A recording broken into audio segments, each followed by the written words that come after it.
Hey guys, how's it going and welcome to my new video. My name is Jimmy and in this tutorial I'm going to be going over how you can create a kind of stylized looking sunrise or sunset shot. Now this is going to be fairly similar to my previous tutorial, so there are going to be a few things the same but there will be a few things different. So if you are focusing more on sunsets or sunrises, this might help you a little bit more. Okay, so in this video I'm going to be going over changing something like this into something like this, and then using Photoshop to change it even a bit more and turn it into something like this. So there are only very subtle differences between the Lightroom and Photoshop version, but I think it does make it look quite a bit better, so I will be going over that.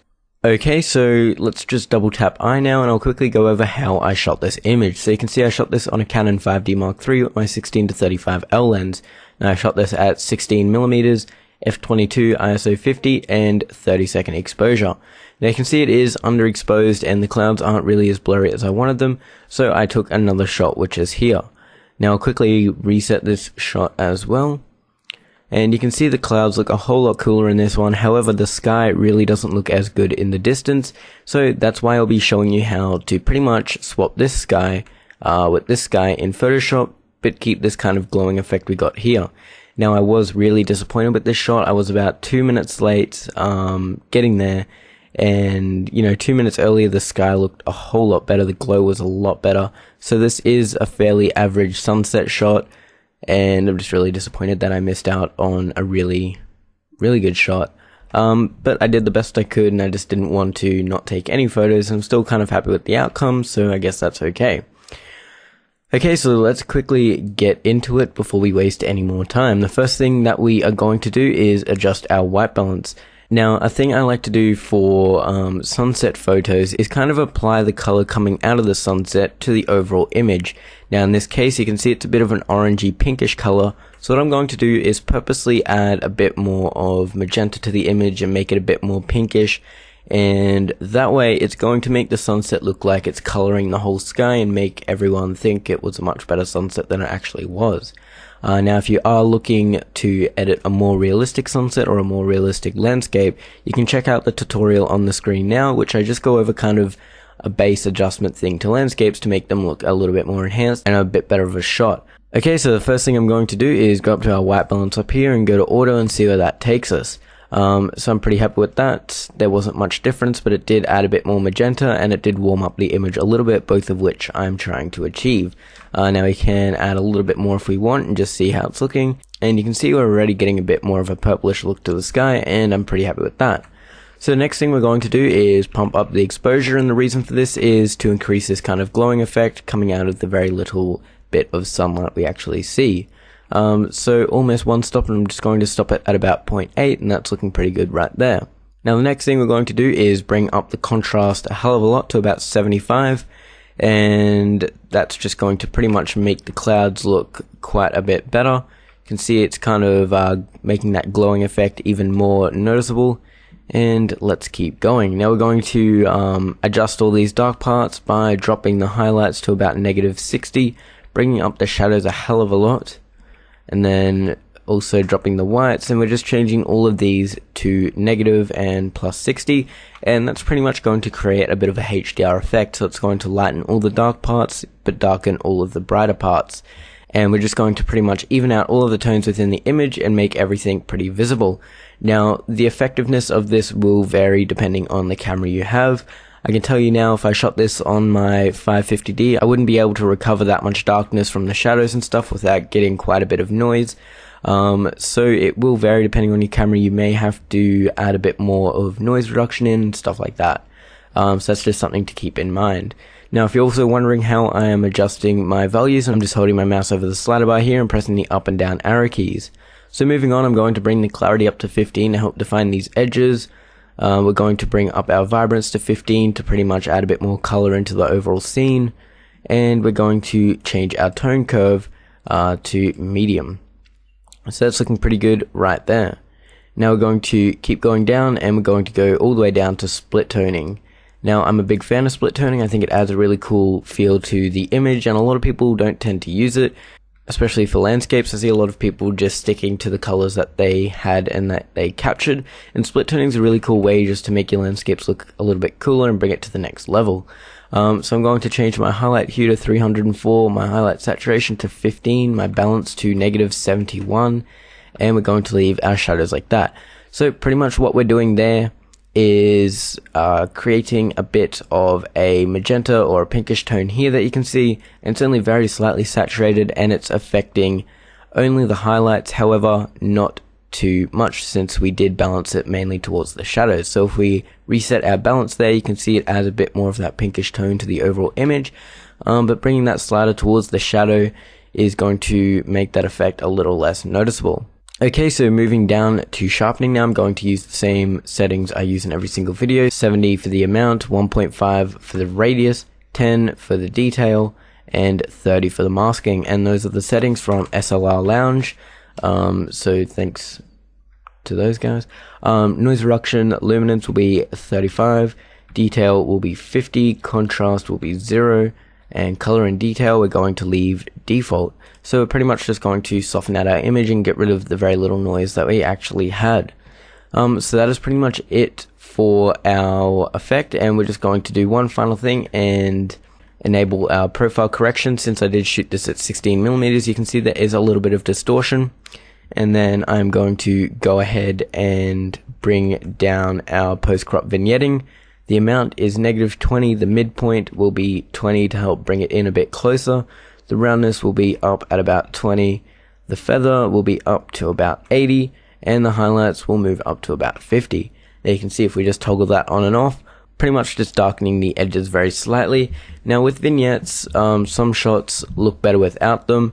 However, I tend to keep them very unnoticeable. You don't want it to make it look like you've purposely added a vignette, unless that's the specific look you're going for. You want it to kind of be subtle and just make it look like it's naturally darker in the corners. You don't want it to kind of pop out that you've over edited the image with a big vignette. So now we're going to move on to some adjustment brushes and graduated filters. Now this is another thing I think a lot of people overlook, and it did take me quite a bit of time to, get into using adjustment brushes. I kind of overlooked it and I didn't really consider even using them, but they are very, very useful, especially for landscape photos and just kind of brightening certain areas. So we're going to select our adjustment brush, we're going to hold the Alt key and click this reset button here just to make it all default. Okay, so the first thing we're going to do is boost our temperature to a bit more of the warmer side. We're going to bring our tint up to about 17. We're going to bring our exposure up just by 0.1, so a very slight amount. We're going to drop our contrast to about -15. We're going to bring up our shadows to 15, and then our saturation as well to 15. Okay, so now what we're going to do with this one is just kind of paint over this sun area here, and you can see we're just kind of increasing this kind of glowing effect that it's naturally having, but we're just giving it a bit of a boost to make it look a little bit better, and that's just going to make it look like the sun's projecting color a little bit further within our image. Now you can just keep bringing up the size of your brush here to make it gradually fade out, and if we just quickly remove that, you can see it makes quite a bit of a difference, and I think it makes it look a little bit better. It makes the sun look a little bit more brighter, a bit more colorful. So again, we're going to click this new button up here, hold Alt to reset, and let's make another one. So again, we're going to raise our temperature to 17, our tint to 36, so a bit more of that magenta color this time. We're going to bring up our exposure by 0.2 this time. We're going to drop our clarity down by about -50. And then we're going to bring our saturation up to 10. And now this time what we're actually going to do is paint over the entire image, and you're going to see this effect that we're getting here, and it's really adding that kind of pinkish tone to the overall image and making it look like the colors from the sun are really projecting throughout the entire sky like that. So if we now reset that and just remove that adjustment, you can see it makes a huge difference, and I think it makes the landscape look just that much better. Now we might actually reverse the effect of the clarity a bit. I don't really want -50 clarity over the whole image. That'll soften it up quite a bit. That's looking pretty good right there. And now one final adjustment we're going to do is we're going to go new, go reset again, and we're going to actually bring up our exposure to about 0.7 this time. We're going to bring up our saturation to about 25. And that's pretty much it there. Now what we're going to do is just paint over the grass here in the foreground, and you can see this is just lightening it up a little bit and not making it look so dark, and we're going to paint it over the trees on the shoreline here. Now again, the effectiveness of this will probably vary depending on your camera. Then we can just hold Alt and clean up this mask a little bit. Now usually I would spend quite a bit more time on all of this, but since it's a tutorial, I don't want to just sit here and be a little bit of a perfectionist while I'm recording. Okay, so that is pretty much it for this image here. And what we're going to do now is bring up our film strip down here, go across to our longer exposure one, and just press the previous key here. Now you can see what that's going to do is apply all of the exact same effects and adjustment brushes and everything like that to the same image. And we're going to go ahead and export both of these and bring them both up into Photoshop. So I'll see you in a second. Okay guys, so here we are in Adobe Photoshop CS5, however this will work equally as well in any version really. Okay, so let's say if you're in the same position as me and you captured this one shot, got the sun looking nice, but then you wanted the clouds more blurry, you captured this shot, the sun doesn't look quite as good. So you want these clouds on this image. Now this is incredibly easy to do, and what we're going to do is select this image here, press Ctrl A to select the entire image, press Ctrl C to copy. We're going to move over to our other image and press Ctrl V. Now this is especially easy since I did take this on a tripod, and you can see they are in the exact same position or very close. So what we're going to do now is put our clouds layer above our actual layer and click this button down here to create a layer mask. Now making sure our layer mask is selected here, we're going to press B to bring up our brush tool, and we're going to change it to a black color. And what this does is pretty much means that anything we paint on will disappear. Okay, so we're just going to pretty much paint over the entire image except the very top of the sky. So we're going to paint all the way up here, and we're using a very big soft brush, so it's a bit more gradual. Now we can press X to swap to our white or our secondary color, whatever yours may be, and just kind of paint over this. Press X again and just make sure that, you know, we're getting the effect we want. So now if we just toggle that layer on and off, you can see we've pretty much got the sky looking very nice. Now what you can do as well is select our white color here and actually bring down our brush opacity to about 30 or 40%, and then paint in over here just so it's kind of gradually fading in and we don't have like really blurred clouds and then quickly switching to not very blurred clouds and stuff like that. So that's pretty much it like that. And one final thing we can do in Photoshop is actually create an adjustment layer by going down to here and choosing our photo filter.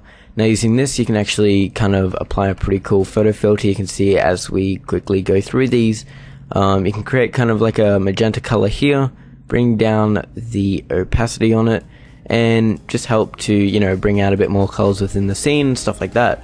So really experiment with your landscape photos, don't just stick to the normal colors. Sometimes it is better to add a bit of split toning and stuff like that.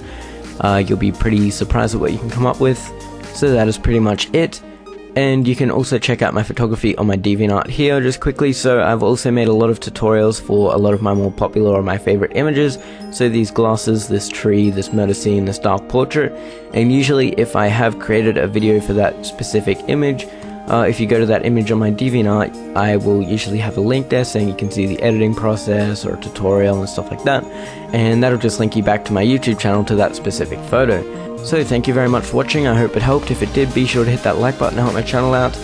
Feel free to subscribe for future Lightroom tutorials, and as always, leave your tutorial suggestions or let me know which pictures you'd like to see me edit in the comments below, just to help give me some ideas for future tutorials. So thank you very much, and I will see you in the next video.